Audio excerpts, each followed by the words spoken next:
Late last night and early today, at my direction, the United States Armed Forces conducted an extraordinary military operation in the capital of Venezuela.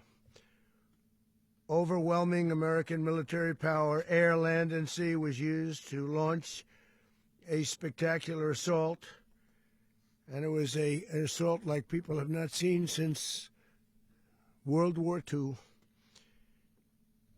It was a force against a heavily fortified military fortress in the heart of Caracas to bring outlaw dictator Nicolas Maduro to justice. This was one of the most stunning, effective, and powerful displays of American military might and competence in American history. And if you think about it, we've done some other good ones, like the attack on Soleimani, the attack on al-Baghdadi, and the obliteration and decimation of the Iran nuclear sites just recently in an operation known as Midnight Hammer. All perfectly executed and done.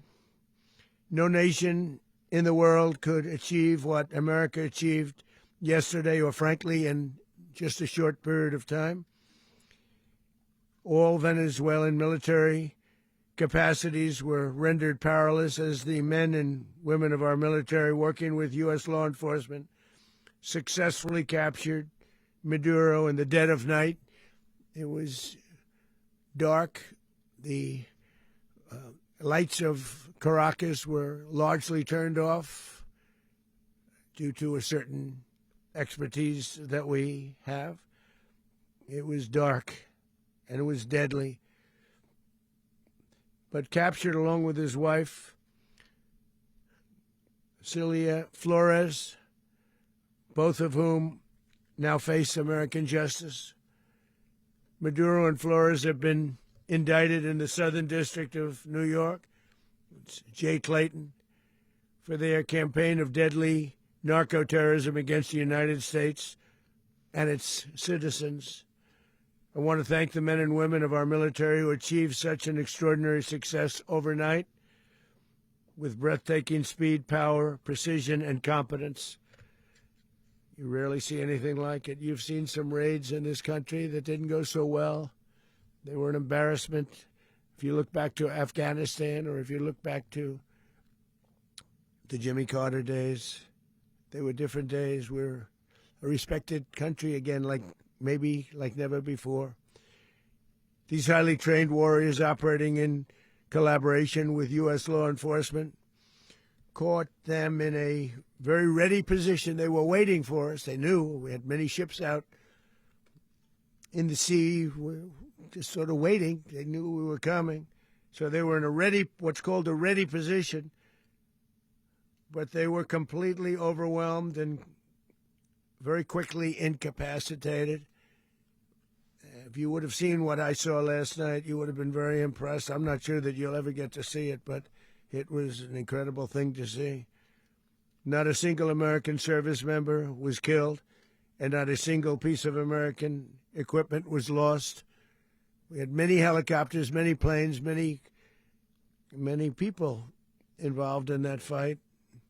But think of that, not one piece of military equipment was lost, not one service member was, more importantly, killed. The United States military is the strongest and most fearsome military on the planet by far. With capabilities and skills our enemies can scarcely begin to imagine. We have the best equipment anywhere in the world. There's no equipment like what we have. And you see that even if you just look at the boats. You know, we've knocked out 97% of the drugs coming in by sea. 90%. Each boat kills on average, 25,000 people. We knocked out 97%. And those drugs mostly come from a place called Venezuela. We're going to run the country until such time as we can do a safe, proper, and judicious transition. So We don't want to be involved with having somebody else get in, and we have the same situation that we had for the last long period of years. So we are going to run the country until such time as we can do a safe, proper, and judicious transition. And it has to be judicious because that's what we're all about. We want peace, liberty, and justice for the great people of Venezuela, and that includes many from Venezuela that are now living in the United States and want to go back to their country. It's their homeland. We can't take a chance that somebody else takes over Venezuela that doesn't have the good of the Venezuelan people in mind. We've had decades of that. We're not going to let that happen. We're there now, and what people don't understand, but they understand as I say this, we're there now, but we're going to stay until such time as the proper transition can take place. So we're going to stay until such time as we're going to run it, essentially, until such time as a proper transition can take place. As everyone knows, the oil business in Venezuela has been a bust, a total bust, for a long period of time.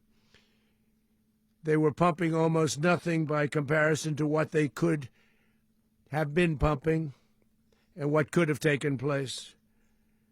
We're going to have our very large United States oil companies, the biggest anywhere in the world, go in, spend billions of dollars, fix the badly broken infrastructure, the oil infrastructure, and start making money for the country.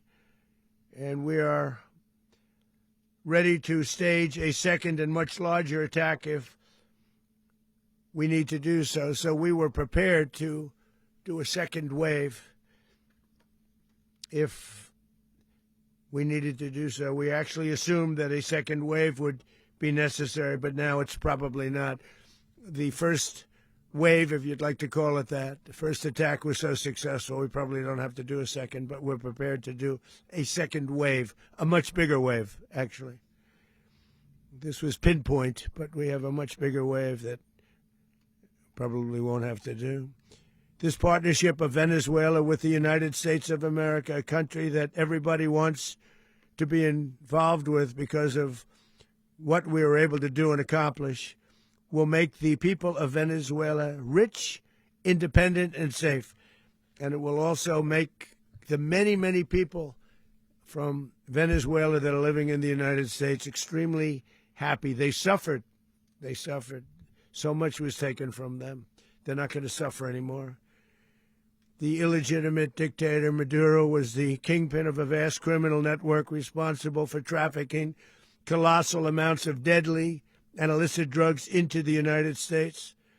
As alleged in the indictment, he personally oversaw the vicious cartel known as Cartel de las Solas, which flooded our nation with lethal poison, responsible for the deaths of countless Americans, the many, many Americans. Hundreds of thousands over the years of Americans died because of him.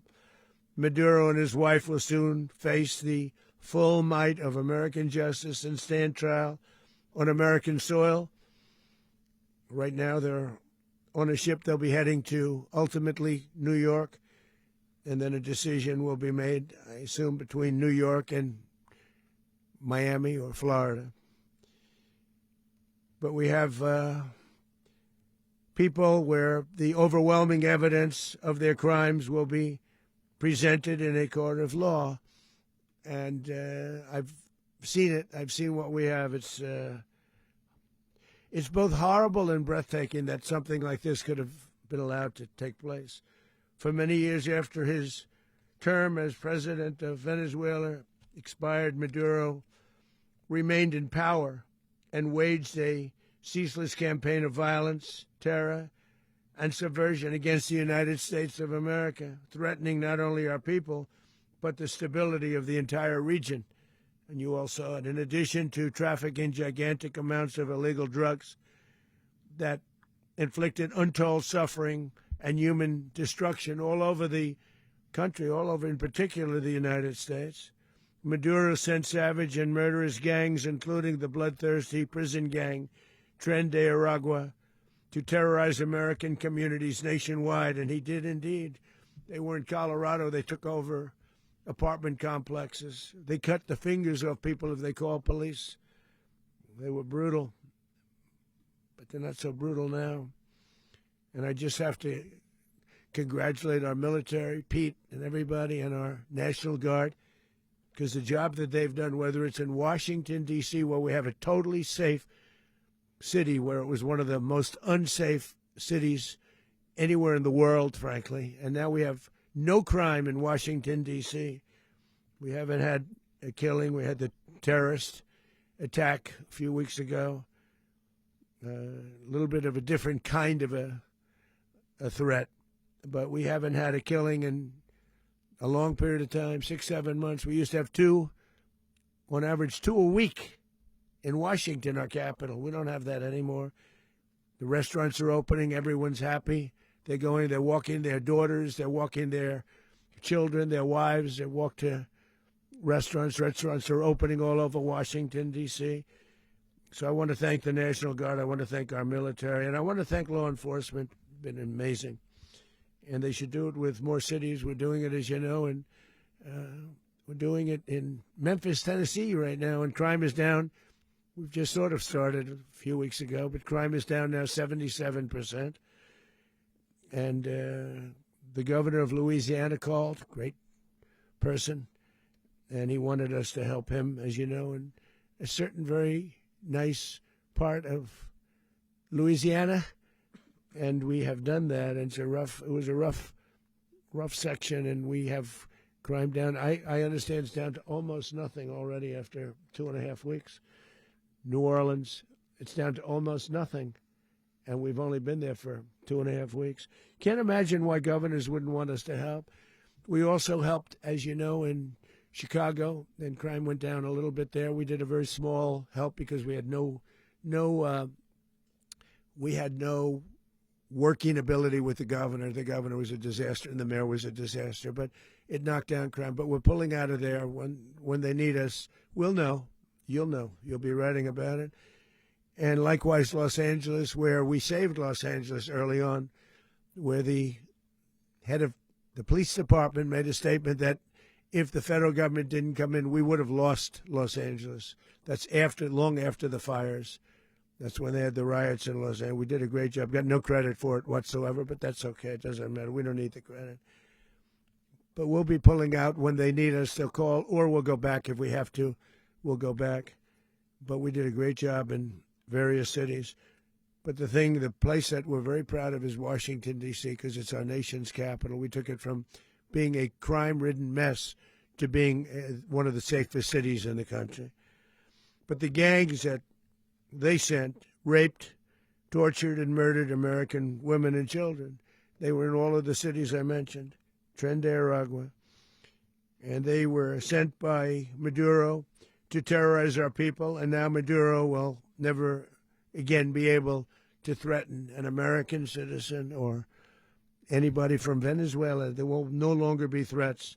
For years I've highlighted the stories of those innocent Americans whose lives were so heartlessly robbed by this Venezuelan terrorist organization. Really one of the worst. One of the worst, they say the worst. Americans like 12-year-old Jocelyn Nungari from Houston. Beautiful Jocelyn Nungari, what happened to her? They, as you know, they kidnapped, assaulted, and murdered by Tren de Aragua animals. They murdered Jocelyn and left her dead under the bridge. There was a bridge that will never be the same to so many people after seeing what happened. As I've said many times, the Maduro regime emptied out their prisons, sent their worst and most violent monsters into the United States to steal American lives. And they came from mental institutions and insane asylums. They came from prisons and jails. The reason I say both, they sound similar. Actually, prisons, a little bit more hostile, a little bit tougher. A mental institution isn't as tough as an insane asylum, but we got them both. They sent from their mental institutions. They sent from their jails, prisons. They were drug dealers. They were drug kingpins. They sent everybody bad into the United States, but no longer. And we have now a border where nobody gets through. In addition, Venezuela unilaterally seized and stole American oil, American assets, and American platforms, costing us billions and billions of dollars. They did this a while ago, but we never had a president that did anything about it. They took all of our property. It was our property. We built it. And we never had a president that decided to do anything about it. Instead, they fought wars that were 10,000 miles away. We built Venezuela oil industry with American talent, drive, and skill, and the socialist regime stole it from us during those previous administrations, and they stole it through force. This constituted one of the largest thefts of American property in the history of our country. Considered the largest theft of property in the history of our country. Massive oil infrastructure was taken like we were babies, and we didn't do anything about it. I would have done something about it. America will never allow foreign powers to rob our people or drive us back into and out of our own hemisphere. That's what they did. Furthermore, under the now deposed dictator Maduro, Venezuela was increasingly hosting foreign adversaries in our region and acquiring menacing offensive weapons that could threaten U.S. interests and lives. And they used those weapons last night. Potentially in league with the cartels operating along our border. All of these actions were in gross violation of the core principles of American foreign policy, dating back more than 2 centuries, and not anymore. All the way back, it dated to the Monroe Doctrines, and the Monroe Doctrine is a big deal, but we've superseded it by a lot, by a real lot. They now call it the Donroe Document. I don't know. It's Monroe Doctrine. We sort of forgot about it. It was very important, but we forgot about it. We don't forget about it anymore. Under our new national security strategy, American dominance in the Western Hemisphere will never be questioned again. Won't happen. So just in concluding, for decades, other administrations have neglected or even contributed to these growing security threats in the Western Hemisphere. Under the Trump administration, we are reasserting American power in a very powerful way in our home region. And our home region is very different than it was just a short while ago. The future will be, and we did this in my first term. We had great dominance in my first term, and we have far greater dominance right now. Everyone's coming back to us. The future will be determined by the ability to protect commerce and territory and resources that are core to national security. These are core to our national security. Just like tariffs are, they've made our country rich, and they've made our national security stronger than ever before. But these are the iron laws that have always determined global power, and we're going to keep it that way. We will secure our borders. We will stop the terrorists. We will crash the cartels, and we will defend our citizens against all threats, foreign and domestic. Other presidents may have lacked the courage or whatever to defend America, but I will never allow terrorists and criminals to operate with impunity against the United States. This extremely successful operation should serve as warning to anyone who would threaten American sovereignty or endanger American lives. Very importantly, the embargo on all Venezuelan oil remains in full effect. The American Armada remains poised in position, and the United States retains all military options until United States demands have been fully met and fully satisfied. All political and military figures in Venezuela should understand what happened to Maduro can happen to them, and it will happen to them if they aren't just fair, even to their people. The dictator and terrorist, Maduro, is finally gone in Venezuela. People are free. They're free again. It's been a long time for them, but they're free. America is a safer nation. This morning, it's a prouder nation this morning because it didn't allow this horrible person and this country that was doing very bad things to us. It didn't allow it to happen. And the Western Hemisphere is right now a much safer place to be. So I want to thank everybody for being here. I want to thank General Raisin Kane. He's a fantastic man. I've worked with a lot of generals. I worked with some I didn't like. I worked with some I didn't respect. I worked with some that just weren't good. But this guy is fantastic. I watched last night one of the most precise attacks on sovereignty. I mean, it was an attack for justice. And I'm very proud of him, and I'm very proud of our Secretary of War, Pete Hegseth, who I'm going to ask to say a few words. Thank you very much.